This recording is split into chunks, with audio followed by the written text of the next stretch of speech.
오늘 말씀의 제목은 작은 두루마리의 단맛과 쓴맛, 이런 주제를 가지고 말씀을 전하고자 합니다. 하나님 나라의 복음을 담은 작은 두루마리의 단맛과 쓴맛, 이런 주제입니다. 오늘 본문은 요한계시록 10장 8절에서 11절입니다. 요한계시록 10장은 전체적인 구조를 보면은 6장부터 16장까지는 일곱인, 일곱 나팔, 일곱 대접의 심판이 진행이 되는데, 이 심판은 장차 예수님이 재림이 이전에 하나님께서 이 세상을 어떻게 심판하시는가에 대한 모습들을 다양한 모습으로 보여주고 있어요. 그래서 초기에는 자연 심판 쪽에 초점이 많이 가 있어요. 그러다가 이제 이 심판이 진전되면 진전될수록 사람들과 사회 안에 심판이 들어옵니다. 그리고 마지막 심판은 어디에 이제 초점이 맞추자면은 가장 마지막에는 적그리스도와 거짓 선지자 그리고 사탄의 세력에 대한 심판을 한 후에 새하늘과 새 땅이 완성이 되는 것이거든요. 그런데 이 심판과 구원의 어쨌든 결정적 순간이 올 때에 그 중간에 오늘 사실 이 요한복음 10장은 6번째 나팔을 불고 7번째 나팔을 부는 그 중간에 딱 들어와 있거든요. 이게 10장, 11장이 똑같아요. 근데 이 10장, 11장이 동일한 초점이 있는데 바로 그것은 뭐냐면 말씀에 관한 초점이에요. 말씀. 그러니까 심판이 오고 심판이 시작되고 또 심판 가운데 많은 사람이 고난 중에 있고, 그리고 그 심판 이후에는 최종적인 새하늘과 새 땅이 오게 되는데, 그때에 아주 응급하게 필요한 게 바로 뭐냐, 너무 응급하게 필요한 게 바로 뭐냐면 말씀이라는 거예요. 복음. 이 복음을 누군가는 많은 사람들에게 이 복음을 전해서 이 복음으로 말미암아 심판으로부터 구원받도록 하는 그런 중차대한 사명이 주어져 있다는 것이죠. 그런데 오늘 보면 요한계시록 10장을 보면은 이 말씀이 어떻게 주어지는가를 봅니다.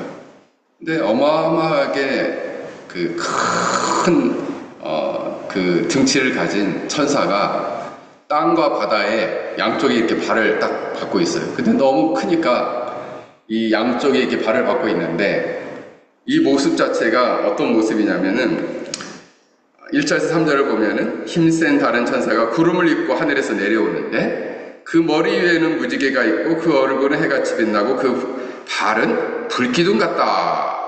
그리고 그 손에 보니까 작은 책을 들고 있는데 이 작은 책을 들고 그 오른발은 바다를 받고 왼발은 땅을 받고 사자가 부르짖는 것 같이 큰 소리로 외치는데 그가 외칠 때에 7 우레가 그 소리를 바라더라. 그래서 강력한 천사, 그 천사가 땅과 바다를 이렇게 밟고 그 손에 보니까 작은 두루마리 책이 있는데 그 두루마리 책을 이렇게 내밀고 있는 장면이라는 거예요.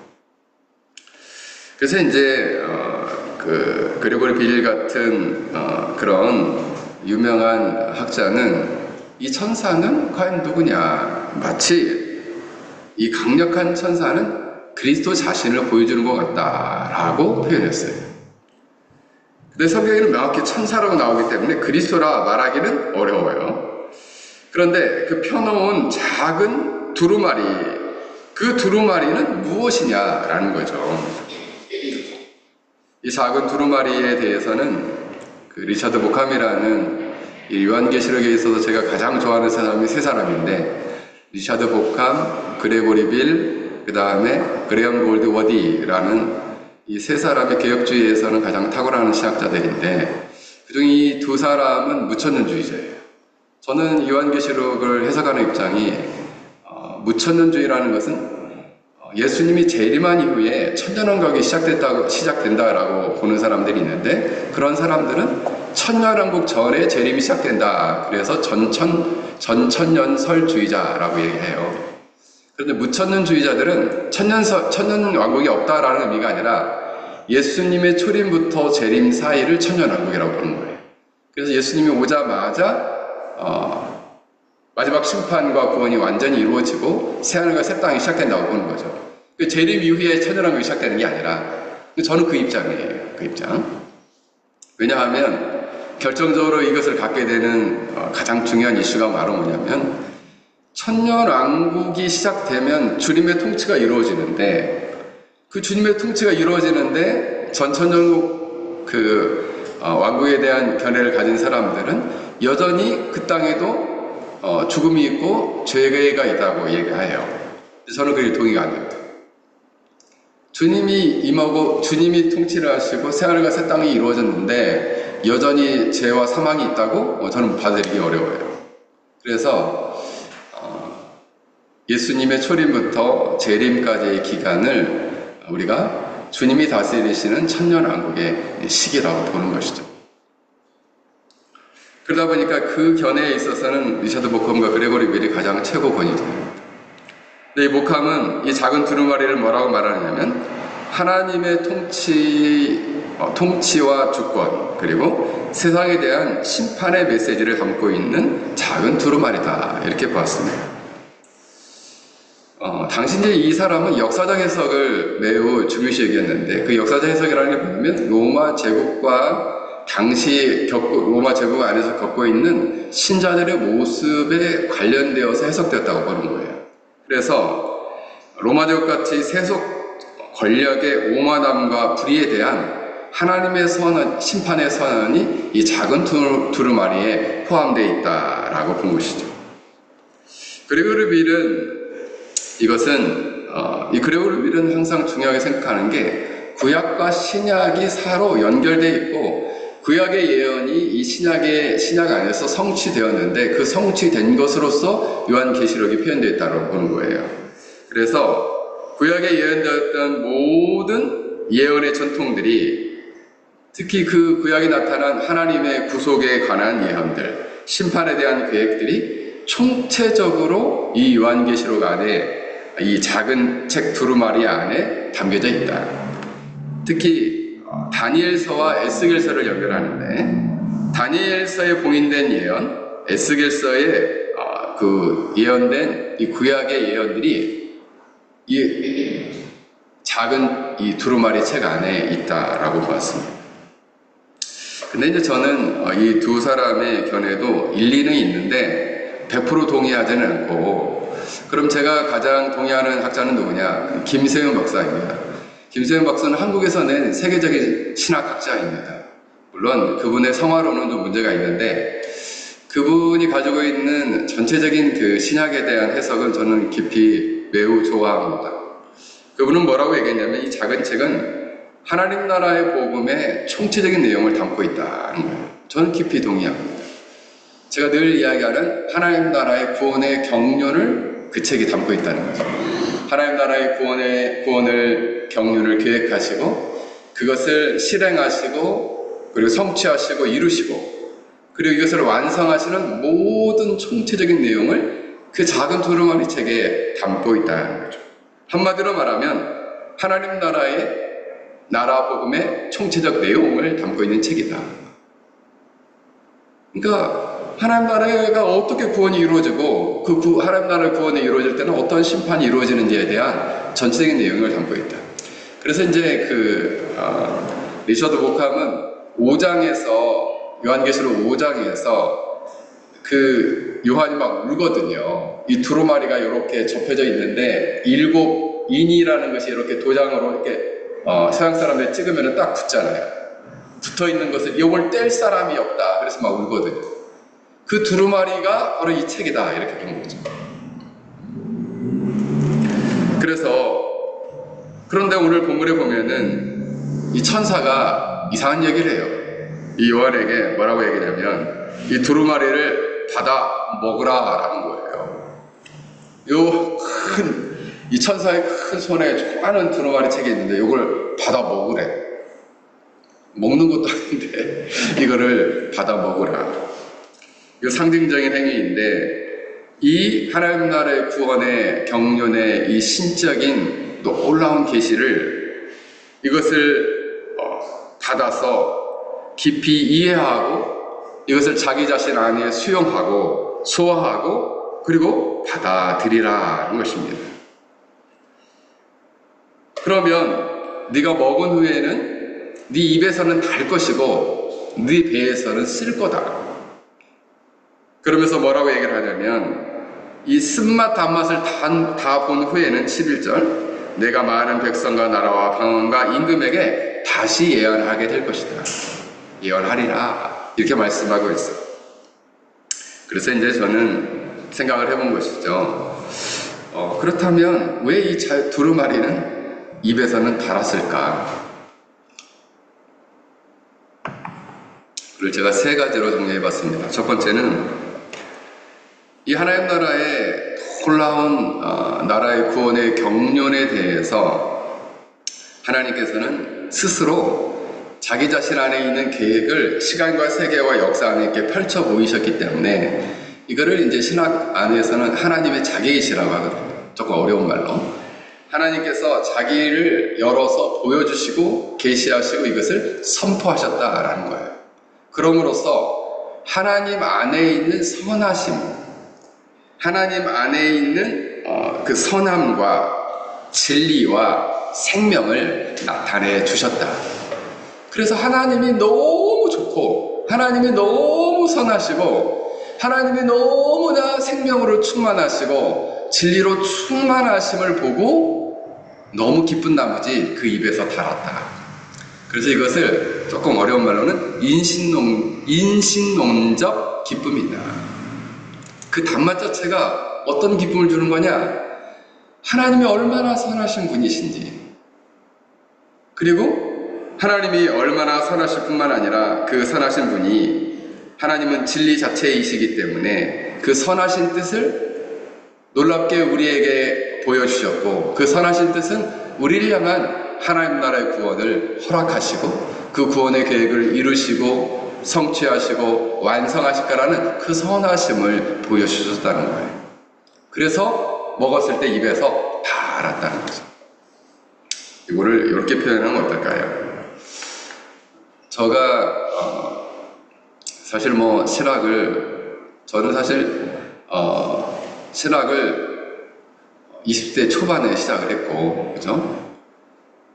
그리고 신학을 꽤 오래 공부를 했고, 제가 목사 안수를 33살을 받았거든요.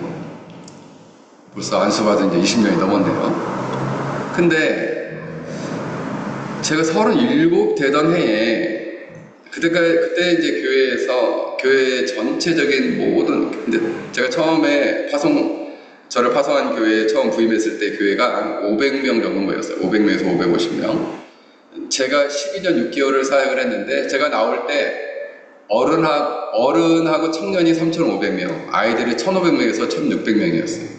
도합 5,000명까지 성장했습니다. 12년 동안에. 이거 10배까지 성장한 거죠. 그러니까 교인이 물밑도 오니까 어떤 한 해는 너무 교인이 많이 등록해서 1,400명이 등록한 거예요. 한 해 동안. 그러니까 등록하면 이 사람들 훈련하고 양육을 해야 되는데 그걸 제가 총 책임을 지고 있으니까 얼마나 큰 부담이에요. 근데 이제 교회에서는 교리를 참 잘 가르쳤는데 성도들 안에서 아우성인 거죠. 성경을 좀 가르쳐달라고. 근데 성경을 가르치는 프로그램이 없었어요, 교회 안에. 그래서 고민을 한 거예요. 어떻게 교인들에게 이 성경을 이 니드에 맞게 잘 가르쳐 줄 수 있을까? 담임 목사님하고 여러 번 의논해도 답이 안 나와요. 그 성경은 실업교 가서 배우라고 하라, 막 이렇게 얘기를 하실 정도로. 그래서 고민을 하다가 제가 이제 한국에 나와 있는 성경 교재들을 다 사 모았어요. 그래서 이거를 분석해서 어떻게 가르칠까를 고민했는데 답이 안 나와요. 그때 당시만 해도 책들이 많이 없었고 성경을 제대로 가르치는 교재가 거의 전무한 거예요. 근데 어떻게 그렇게 전무할 수 있는지 그것도 참 놀라운데 없어요. 그러다가 딱 만난 주제가 성경 전체를 하나로 엮을 수 있는 주제라는 것이 바로 하나님 나라라는 주제였어요. 그때부터 이제 제가 거기에 꽂혔거든요. 거기서 꽂히면서 조금씩 문이 열리게 될 때 저는 너무 기뻤습니다. 이런 게 있었는데 왜 가르쳐줄 사람이 없지? 당시만 해도 지금은 가르치는 사람이 그래도 많이 늘었어요. 그때는 없었어요. 그래서 저는 너무 기뻤어요. 꿀처럼 날았어요. 꿀처럼. 이것이 하나님 나라가 이 성경 안에서 큰 강물처럼 굽이치고 올라가는 것이 막 조금씩만 열리기만 해도 너무너무 기뻤어요. 그게 바로 뭐냐면 인신녹적 기쁨이죠. 너무 단 거죠. 너무 달아요. 이것을 조금이라도 맛을 보면 너무 달아요. 너무 달아요. 고아의 아버지라고 부르는 조제 밀러는 그가 사실은 평생에 5만 번 이상의 기도 응답을 받았다고 하는데, 그는 항상 경건한 사람이었고 매일 기도의 시간이 있었고 매일 말씀을 묵상하는 시간이 있었어요. 아주 정기적으로 아침이면 딱 그 시간을 비워놓는 거예요.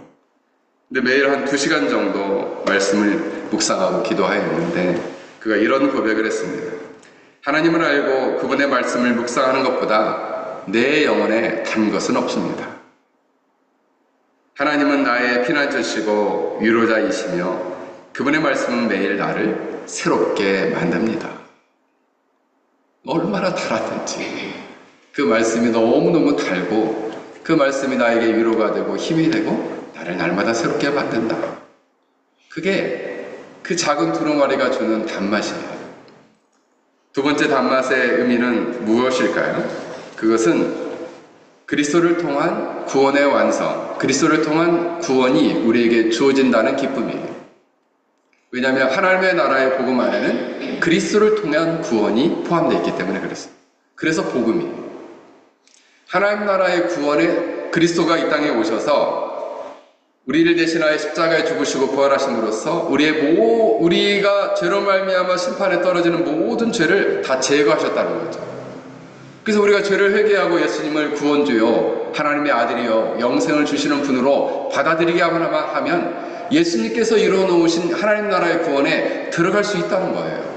그래서 기쁘다는 거죠. 그래서 입에서 달다 하는 거예요. 아무나 들어가는 것이 아니라 이 소식을 믿음으로 기쁨으로 받아들인 사람만이 이 하나님 나라의 구원에 들어가서 그 기쁨을 누리게 된다는 거죠. 그래서 김세현 박사님은 이렇게 얘기합니다. 복음은 죄와 사망의 권세 아래 있는 인류에게 예수 그리스도의 대속적 죽음과 부활을 통해 주어지는 용서, 생명, 하나님과의 관계 회복이라는 기쁜 소식을 전합니다. 그래서 입에서 꿀같이 답니다. 그러니까 예수님만이 우리의 죄 용서와 영원한 생명과 하나님과의 관계 회복을 가져다 준다는 거예요. 그 복음을 이 두루마리가 담고 있다는 거죠. 그래서 꿀처럼 달다. 칼빈은 이렇게 말을 했습니다. 예수님은 전 세계적인 순종을 통해서 특히 십자가의 죽음과 부활을 통해서 신자에게 의가 된다고 설명합니다. 그러므로 이 은혜의 복음은 너무나 달콤하고 큰 위로를 줍니다. 왜요? 나는 아무런 의가 없는데 예수님께서 자신의 전 세계적인 삶의 순종을 통해서 우리에게 의의를 제공해 주시고, 이것을 교리적으로는 예수님의 능동적 의의라고 그러죠. 능동적 순종의 의의예요. 능동적 순종에 의해서 모든 말씀을, 모든 율법을 온전히 순종하시죠.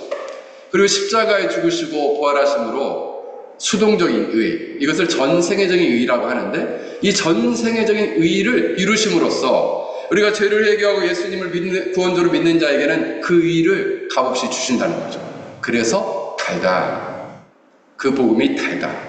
꿀처럼 달다. 나는 아무런 공도가 없는데 그냥 은혜로 이 복음이 나에게 주어졌어요. 그래서 이 복음의 가치를 아는 사람은 입에서 달게 느껴진다는 거죠. 그 영혼에서 달게 느껴진다. 공적으로 이 복음이 가져다주는 구원의 기쁨은 죄로부터의 해방, 영원한 생명에 대한 약속을 담고 있기 때문에 그 입에서 달다라는 것입니다. 최근에 이제 저희 집사람이 몸이 아프니까 어제도 얘기를 하는데, 이제 한국에 요즘 비가 많이 왔나 봐요. 그래가지고 밖을 환자들이 나가질 못하니까 보통 환자들이 이제 좀 그 밖에 나가서 밥도 사 먹고 이러면은 좀 식당이 좀 한가한데, 식당에 막 사람들이 너무 많다는 거예요. 바글바글 하대. 근데 그 사람들이 다 암 환자예요. 그럼 불치병에 다 걸려 있는 거죠. 잘 낫지 않는 병에. 그냥 사람들이 바글바글하다는 거예요. 바글바글하다. 그런데 수년 동안 고통스러운 투병생활을 하고 있는 환자. 그래서 날마다 극심한 고통과 죽음의 그늘이 그에게 드려져 있어서 절망에 빠져 있을 때 의사가 와서 말합니다. 당신은 이제 거의 완치가 됐습니다. 이 모든 고통에서 해방되게 될 것입니다. 라고 말했을 때 얼마나 기쁘겠는가. 얼마나 그 소리가 감격적으로 들리겠는가. 보통 이제 암 환자들은 5년 동안 재발을 안 해야지 완치 판정을 받거든요. 그래서 저희 형님도 최근에 완치 판정을 받았어요. 저희 형님은 직장암이셨는데 5년이 지났거든요. 그래서 지금 68세신데 엄청 건강해요. 저랑 원래 몸이 비슷했는데 헬스를 한 20년 넘게 하시면서 저보다 10kg 더 쪘거든요. 근데 다 근육이에요. 68세신데 나보다 더 젊어 보여요. 관리를 그렇게 하는 거죠. 근데 너무 감사한 것은 지금 신앙생활을 참 잘하고 있다는 거예요. 그 완치평원작을 받았다고 할 때 얼마나 기쁠 거냐는 거죠. 죄로 말미암는 영원한 심판과 죽음의 권세로부터 구원을 받았다는 기쁨은 이와 같은 기쁨이라는 것이죠. 그리고 결정적으로 어떤 단맛이 있는가? 그것은 바로 뭐냐면 하나님 나라의 놀라운 구원의 경륜에 적극적으로 동참하며 헌신할 수 있는 현재적인 기쁨이 우리에게 있기 때문이다라는 거죠. 오늘 본문에서도 보면 이렇게 말씀하고 있거든요. 11절에 그가 내게 말하기를 내가 많은 백성과 나라와 방언과 임금에게 다시 예언하여야 하리라. 이 하나님 나라의 구원을 경험한 사람, 이 복음이 참된 의미를 깨닫고 하나님 나라의 눈이 열린 사람들은 그 하나님 나라의 구원에 들어오지 못한 채 세상을 위리하고 방하는 사람들을 볼 때 어떤 마음이 드느냐? 아이고 이 구원 안에 들어와야 되는데 저렇게 살다가 죽으면 하나님의 영원한 심판 안에 떨어지게 될 때 저 안타까운 영혼, 저 영혼을 어찌할까? 이런 마음이 든다는 거죠. 그래서 단순히 그냥 구경만 하고 있는 것이 아니라 그 하나님 나라의 구원에 들어온 사람들은 그 구원에 들어오지 못한 사람들을 안타까운 마음으로 여기면서 그들에게 나아가서 어떻게 해요? 다시 이 작은 두루마리에 담겨있는 이 하나님 나라의 복음을 예언하고 선포하는 사명을 감당하게 됩니다. 근데 어떻게 생각하느냐? 아이고 내가 이 일을 왜 합니까? 이게 아니라 그 일을 선포하고 동참하는 일에 현재적인 기쁨을 느낀다는 거예요. 그래서 달다는 거죠.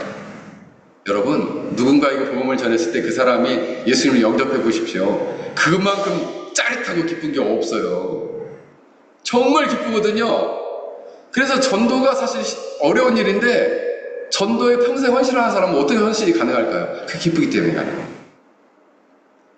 교회도 마찬가지예요. 교회도 마찬가지예요. 지금 이제 오늘도 그 상해에 있는 한 교회에서 이 단기팀이었는데 지금 여름에는 한국에서 단기팀이 엄청 나가거든요. 그래서 막 무지 고생을 해. 막 가장 어려운 페랑만 해도 그나마 좀 나은데 어려운 곳에 가서 봉사하고 활동하면서 또 아이들에게 복음을 전하고 그 왜 그렇게 하냐? 기쁨이 있기 때문에 하는 거예요. 기쁨. 왜요? 복음을 듣고 그들이 구원 안에 들어오는 것이 너무 기쁜 거죠. 너무 기쁜 거예요. 그 기쁨은 소명론적 기쁨이기도 하고 현재적인 기쁨이기도 해요. 왜요? 어떤 확신이 있습니까? 장차 완성된 하나님 나라에 들어갈 거라는 그런 소망론적인 그런 확신이 있어요.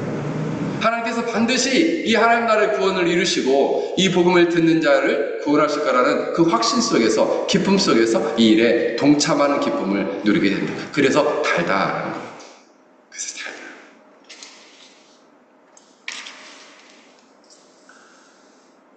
그래서 한편으로 생각하게 됩니다. 저도 뭐 그런 생각을 참 많이 해요. 지난주 주일날에도 그런 얘기를 우리 같이 공부하는 목사님들하고 했는데 우리가 참 부족한데 이렇게 이 놀라운 하나님 나라의 복음을 이해하고 그리고 예수님을 메시아로 그리스도로 믿고 하나님의 아들로 믿고 영생을 주시는 분으로 믿고 이분을 위해서 이렇게 평생 살아간다는 것이 참 너무 기쁘다, 감사하다.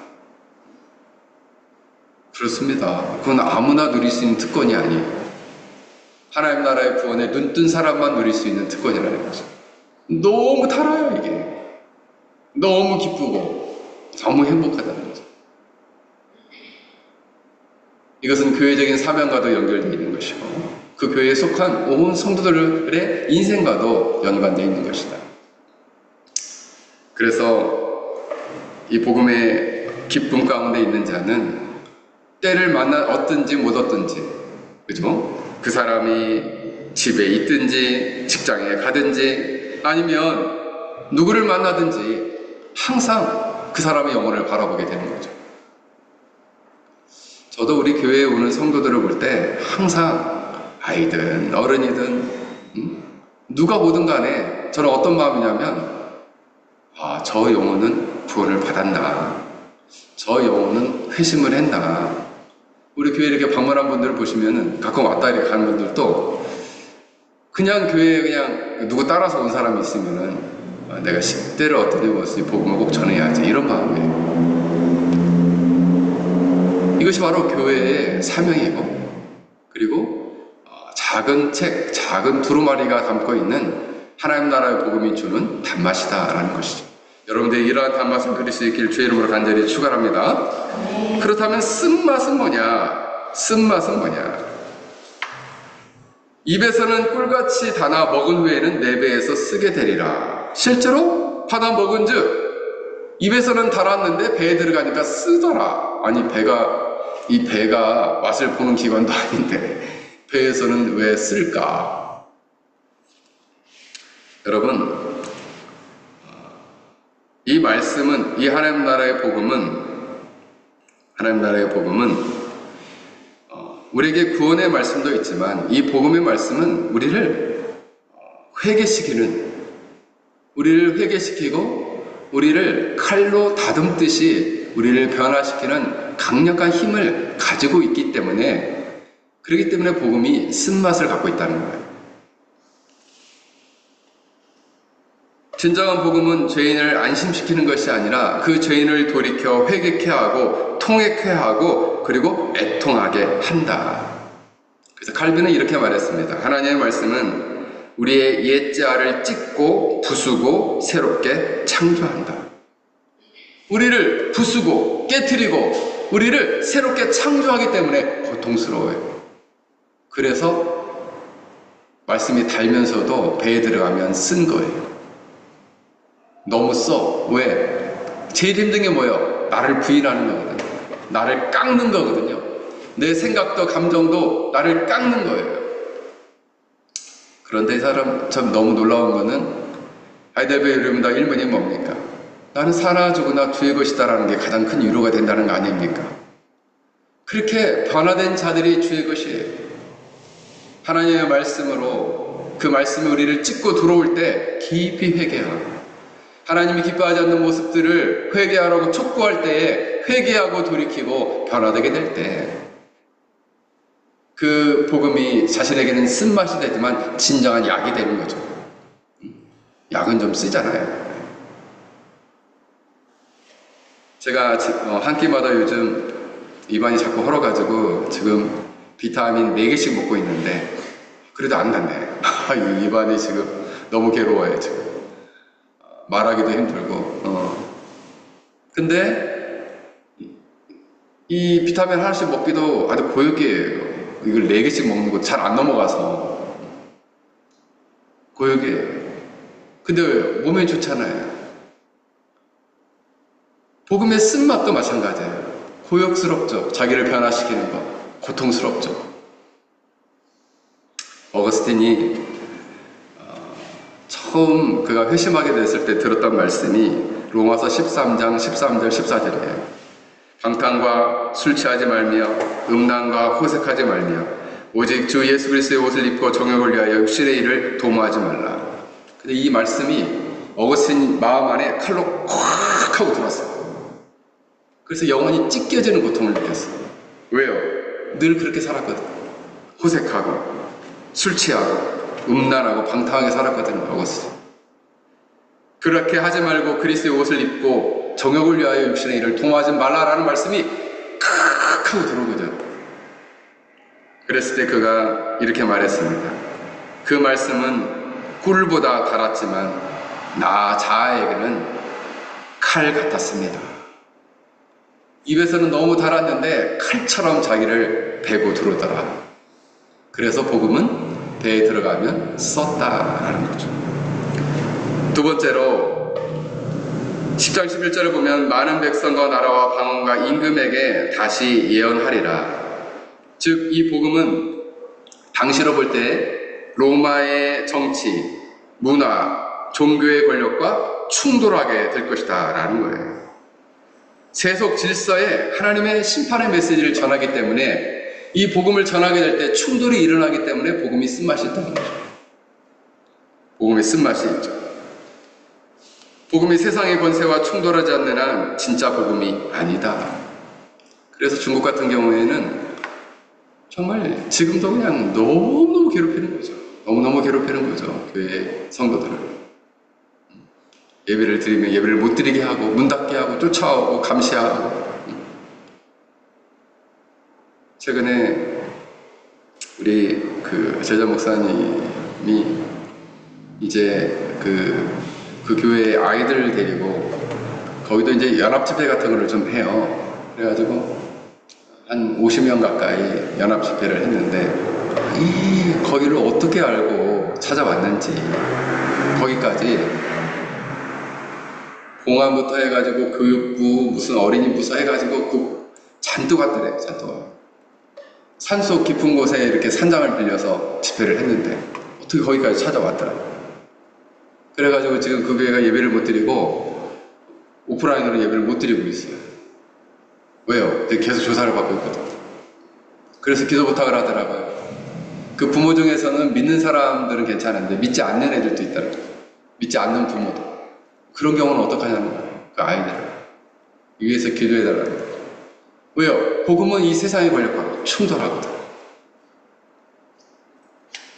그러나 그들이 복음을 전할 때 거절당하고 비난당하고 외면당하는 것은 예정된 고난이므로 이 복음을 부끄러워하지 말라. 골로새서 마지막으로 세 번째, 예수 그리스도의 제자들이 당하는 고난은 너무나 당연한 고난이라는 거예요. 그래서 제자들의 고난이 수반되는 것은 복음의 쓴맛이다. 골로새서 1장 24절에 보면 내가 주님을 위해서 많은 고난을 당하는 것을 내가 기뻐한다 이렇게 말합니다. 그래서 내가 그 교회를 위해서 그리스도의 남은 고난을 내 육체에 채운다 이렇게 얘기해요. 그리스도의 남은 고난을 내 육체에 채운다. 무엇을 위해서? 교회를 위해서. 그리고 내가 그 고난 당하는 것을 기뻐한다. 괴로움을 기뻐한다. 바울의 고백이죠. 존 파이퍼 목사님은 하나님은 고난을 통해 자신의 복음을 세상에 전파하신다라고 말합니다. 그래서 여러분, 이 복음을 따라 살아가는 삶은 항상 형통의 길, 기쁨의 길만 있는 것은 아니에요. 오히려 그보다는 더 많은 고난의 길이 있고 그보다 더 어려운 고난들이 더 많이 있다라는 거예요.